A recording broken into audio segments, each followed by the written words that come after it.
He's Bruce Bochy, who joins us now. How are you, Bruce? Hey, Dan. Good morning. I'm fine. I'm well, thank you. Yeah, that game take its toll. Postseason games take their toll on you differently than regular season games? Oh, I think that's fair to say, especially the games that we play. You go back to a one-game playoff. I mean, that's do or die. And then those games against Washington, including that 18-inning game, and then these last two against the Cardinals. Yeah, I think I'm grayer from these past 10 days. Is it? But do you stay up later after a loss or a win? It's a great question, and I think, without question, a loss. I think when you look at a loss for a manager, you look back and see what you could have done different to help the guys. So I think you take them harder, and the wins are nice, but it makes sleeping a lot easier. I also wonder about this when it comes to postseason with experience, and how much is just you feel for something. If you go out and make a pitching change, how much is based on information, and how much is just, I feel this is the right move? Yeah, if I had to quantify that, I'd say feel, takes priority. I mean, you have to have the information, but, matchups don't always work because, the pitcher, he may not be having a great day, or he may be not throwing the ball quite as well, same as a hitter, Dan. So I don't think you ever should lose your feel. And, it's getting harder to go with that gut instinct because of all the information. And you're going to get questioned. And I'm probably talking for younger managers because when you have your baseball ops are sending down all this info, it can be an overload. I really believe that. So I don't think you ever take away from your feel what should be done. It may not work, but at least you can look back and say, you know what, I did it my way. Give me the last time a pitcher talked you out of taking him out and the reasoning behind it. I'd say Bumgarner, and really it was earlier in the season, but he just said, hey, listen, I feel good. I can get this guy. That's usually what they're going to tell you. I don't, hey, this guy's mine, something like that. And when you go out there, you look at the pitcher's eyes, and they'll tell you if they're done, or because they're not going to want to tell you, hey, get me out of here, bring somebody in. They're going to want to stay, but they may not feel as good as they're saying, and you try to read them as well as you can.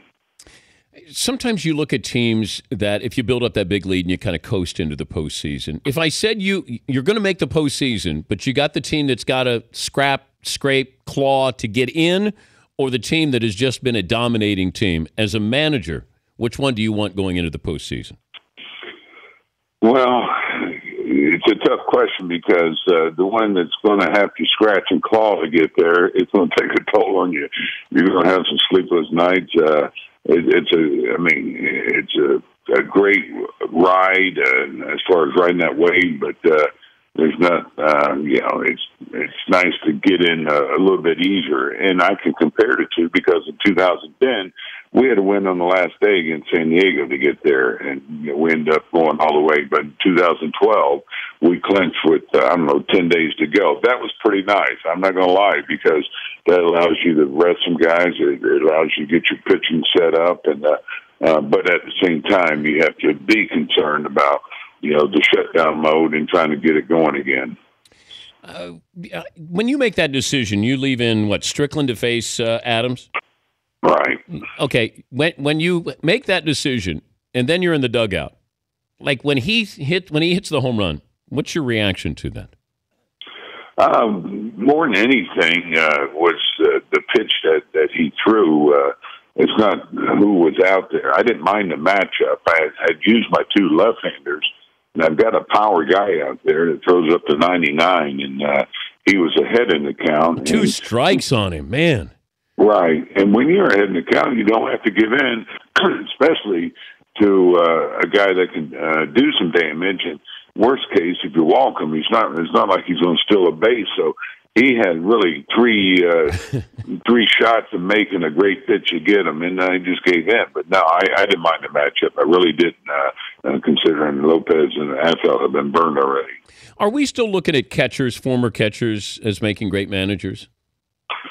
I think that transition to managing a lot easier. Going from catcher to manager doesn't, always make them good managers. But yeah, in essence, that's what they're doing on the field. They're running a pitching staff. They have to learn to handle 11 or 12 different personalities.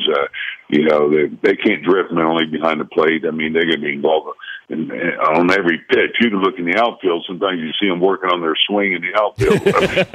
you can't do that behind the plate. So I think that's why you see a lot of catchers managing, because that's what they're doing during the game. He's Bruce Bochy, the Giants manager. I'm sure you've been told this before, who you sound like. And who's that?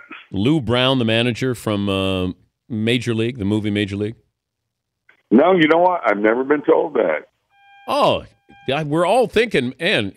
Let me hear you say, give him the heater, Ricky. Give him that heater, Ricky.